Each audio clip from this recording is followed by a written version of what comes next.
Assalamualaikum warahmatullahi wabarakatuh. Perkenalkan, nama saya Niwayan Sinta Indra Dewi, Stambuk A1119051. Pada kesempatan kali ini saya akan memaparkan proposal saya dengan judul Analisis Kesalahan Berbahasa Siswa SMP Saraswati Tolai. Terima kasih telah mempersilahkan saya untuk presentasi. Dalam presentasi kali ini ada 3 poin yang akan dibahas. Yang pertama, pendahuluan yang meliputi latar belakang, rumusan masalah, tinjauan penelitian, dan manfaat penelitian. Yang kedua, tinjauan pustaka yang meliputi pengertian analisis kesalahan berbahasa, pedoman umum ejaan bahasa Indonesia, penyebab kesalahan berbahasa, dan yang terakhir siswa. Yang ketiga, metode penelitian yang meliputi jenis penelitian, jenis dan sumber data, instrumen penelitian, teknik pengumpulan data, dan teknik analisis data. Yang pertama, pendahuluan, yaitu latar belakang. Bahasa adalah alat komunikasi dan kerjasama yang paling efektif dalam berkomunikasi. Dengan demikian, bahasa memiliki peran penting dalam kehidupan sehari-hari. Peran bahasa harus dipahami sebagai bentuk praktis dalam penggunaan bahasa tersebut di berbagai ranah kehidupan dengan taat atas berbahasa yang baik dan benar. Di samping bahasa Indonesia sebagai alat komunikasi, bahasa juga mempunyai kedudukan yang penting sebagai bahasa nasional. Oleh karena itu, bahasa Indonesia memegang peran penting sebagai pendukung pengetahuan dan teknologi. Bahasa Indonesia mampu mengungkapkan proses pemikiran yang rumit dalam berbagai bidang ilmu, teknologi, dan hubungan antar manusia. Selain itu, bahasa Indonesia juga berfungsi untuk menyampaikan pikiran dan perasaan kepada orang lain melalui bahasa lisan dan tulisan. Setiawati 2010. Dalam kehidupan sehari-hari, siswa sering menggunakan kata atau bahasa dengan tidak cermat, tidak memperhatikan penulisan serta ucapan, sehingga merubah makna bahasa tersebut. Perubahan kata biasanya terjadi akibat adanya perkembangan kata oleh pemakai bahasa, sedangkan bahasa berkembang sesuai dengan perkembangan pemikiran manusia. Dalam menulis, siswa juga sering melanggar aturan penulisan tata bahasa serta makna kata yang digunakan dalam tulisannya. Terkadang bahasa dan makna yang digunakan dipilih tidak sesuai dengan kaidah dan makna yang terkandung dengan maksud tujuan untuk memperindah tulisan siswa tersebut. Bahasa memegang peran penting dalam berkomunikasi.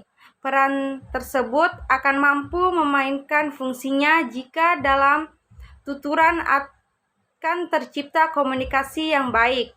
Kegiatan bertutur selalu melibatkan 2 hal yang utama, yaitu penutur dan petutur. Penggunaan bahasa asing dan bahasa daerah mempengaruhi cara pikir masyarakat Indonesia dalam berbahasa Indonesia. Kondisi itulah yang menyebabkan terjadinya kesalahan-kesalahan berbahasa. Selanjutnya yaitu rumusan masalah. Berdasarkan latar belakang yang telah diuraikan, rumusan masalah dalam penelitian ini adalah bagaimanakah bentuk-bentuk kesalahan berbahasa pada siswa SMP Saraswati Tolai. Selanjutnya, tujuan penelitian. Berdasarkan rumusan masalah tersebut, tujuan penelitian ini adalah mendeskripsikan bentuk-bentuk kesalahan berbahasa siswa SMP Saraswati Tolai. Selanjutnya, manfaat penelitian. Manfaat penelitian terbagi menjadi 2, yaitu manfaat teoritis dan manfaat praktis.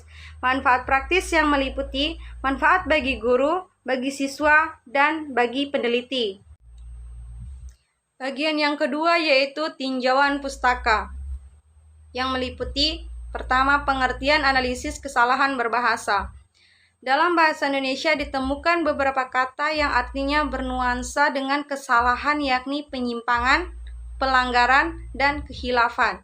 Setiawati 2010 halaman 13. Keempat kata yang bernuansa artinya dapat dideskripsikan sebagai berikut.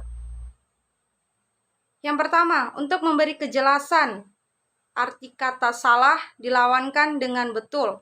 Maksudnya, apa yang dilakukan kalau ia salah, tidak betul, tidak menurut norma, tidak menurut aturan yang ditentukan.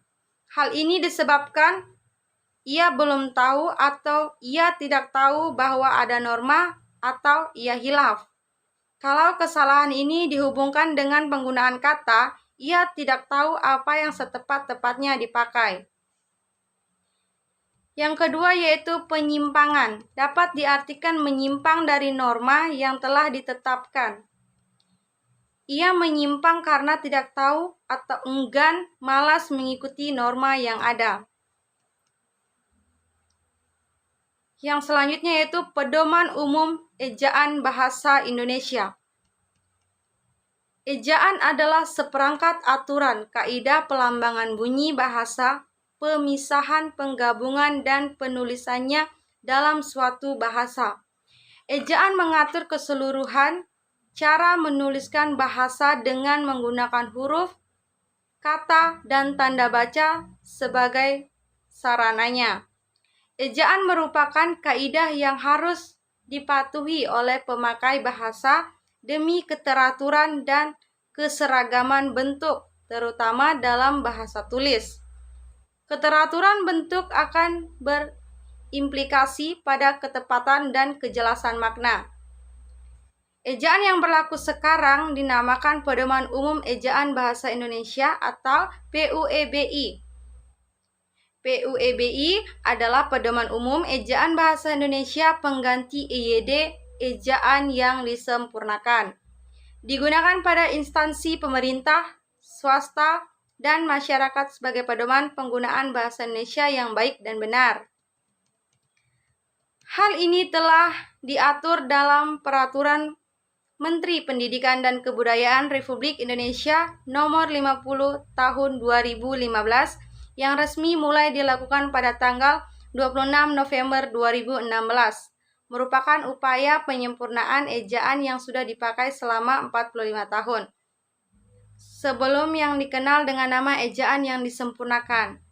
Departemen Pendidikan dan Kebudayaan menyebarkan buku unsur asing yang penulisan dan pengucapannya disesuaikan dengan kaidah bahasa Indonesia. Dalam hal ini, penyerapan diusahakan agar ejaan diubah seperlunya sehingga bentuk Indonesia masih dapat dibandingkan dengan bentuk asalnya. Selanjutnya yaitu penyebab kesalahan berbahasa. Menurut Setiawati 2010 halaman 15, ada 3 kemungkinan seseorang dapat salah dalam berbahasa, antara lain: yang pertama, terpengaruh bahasa yang lebih dulu dikuasainya.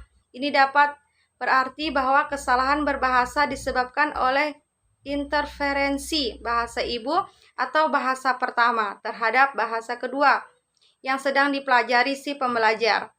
Dengan kata lain, sumber kesalahan terletak pada perbedaan sistem linguistik bahasa pertama dengan sistem linguistik bahasa kedua. Yang kedua, kekurangpahaman pemakaian bahasa terhadap bahasa yang dipakainya. Kesalahan yang merefleksikan ciri-ciri umum kaidah bahasa yang dipelajari, dengan kata lain salah atau keliru menerapkan kaidah bahasa. Misalnya kesalahan generalisasi, aplikasi kaidah bahasa yang tidak sempurna dengan kegagalan mempelajari kondisi-kondisi penerapan kaidah bahasa. Yang selanjutnya yaitu pengertian siswa. Menurut Sadirman 2003, pengertian siswa adalah orang yang datang ke sekolah untuk memperoleh atau mempelajari beberapa tipe pendidikan Pada masa ini, siswa mengalami berbagai perubahan baik fisik maupun psikis. Selain itu, juga berubah secara kognitif dan mulai mampu berpikir abstrak seperti orang dewasa. Yang ketiga yaitu metode penelitian, yang meliputi yang pertama, jenis penelitian. Jenis penelitian ini adalah penelitian kualitatif.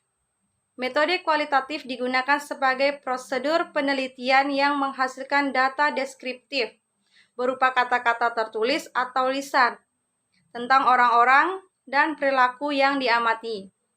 Jadi penggunaan metode ini tidak menghasilkan data berupa angka atau kuantitatif, tetapi data yang sifatnya deskriptif. Menurut Moleong 2009 halaman 5. Penelitian kualitatif adalah penelitian yang menggunakan latar ilmiah dengan maksud menafsirkan fenomena yang terjadi dan dilakukan dengan jalan melibatkan berbagai metode yang ada. Dari segi penelitian ini, para penulis masih tetap mempersoalkan latar alamiah dengan maksud hasil dapat digunakan untuk menafsirkan fenomena dan yang dimanfaatkan untuk penelitian kualitatif ini. Berbagai macam metode penelitian dalam penelitian kualitatif. Metode yang bisa digunakan adalah wawancara, pengamatan, dan pemanfaatan dokumen. Jadi, penulis akan menggunakan jenis penelitian kualitatif dengan mula-mula melakukan pengamatan, pengumpulan data, mengklasifikasikan data, lalu merumuskan kaidah-kaidah terhadap keteraturan yang terdapat pada data itu. Selanjutnya yaitu jenis dan sumber data. Menurut Loveland dalam Moleong 2002 halaman 112, sumber data utama dalam penelitian kualitatif adalah kata-kata dan tindakan, selebihnya merupakan data tambahan sebagai pendukung penelitian seperti dokumen dan lain-lain. Jenis data dalam penelitian ini adalah data bentuk tulisan dan penelitian ini diperoleh dari siswa SMP Saraswati Tolae. Sumber data dari penelitian ini yaitu siswa SMP Saraswati Tolae yang berada di Tolae. Data tersebut diperoleh langsung oleh peneliti melalui pengamatan dan observasi di sekolah SMP Saraswati Tolae. Selanjutnya, teknik pengumpulan data. Teknik pengumpulan data dalam penelitian ini meliputi teknik observasi, teknik catat. Teknik observasi merupakan pengumpulan data yang digunakan untuk menghimpun data penelitian melalui pengamatan dan penginderaan. Teknik observasi penelitian digunakan untuk mengamati secara berulang-ulang, kemudian mencari kesalahan-kesalahan penggunaan dalam ejaan dan diksi pada siswa tersebut. Yang kedua, teknik catat, yaitu membuat beberapa bentuk yang relevan bagi peneliti dari penggunaan bahasa secara tertulis setelah melakukan observasi dan menemukan kesalahan-kesalahan tersebut, peneliti mencatat dalam buku pribadi. Selanjutnya, peneliti mengklasifikasi data yang telah diperoleh agar dideskripsikan bentuk-bentuk kesalahan ejaan dan diksi agar dapat menarik kesimpulan yang akurat. Selanjutnya yaitu instrumen penelitian. Instrumen utama dalam penelitian ini adalah penelitian sendiri. Pada penelitian kualitatif, yang menjadi instrumen atau alat penelitian adalah peneliti itu sendiri. Sugiono 2014 halaman 222. Saat penelitian terlibat langsung untuk meneliti objek, peneliti juga menggunakan instrumen tambahan berupa alat tulis yang membantu peneliti untuk mendapatkan data. Kegiatan yang dilakukan peneliti adalah mengobservasi, kemudian mencatat kesalahan yang terdapat pada objek. Selanjutnya yaitu teknik analisis data. Selanjutnya, setelah semua data yang diperlukan terkumpul adalah menganalisis data. Sesuai dengan namanya analisis, tahap ini adalah upaya sang peneliti menangani langsung masalah yang terkandung pada data. Mungkin hanya sekian yang dapat saya paparkan, kurang dan lebihnya saya mohon maaf dan saya akhiri dengan wassalamualaikum warahmatullahi wabarakatuh.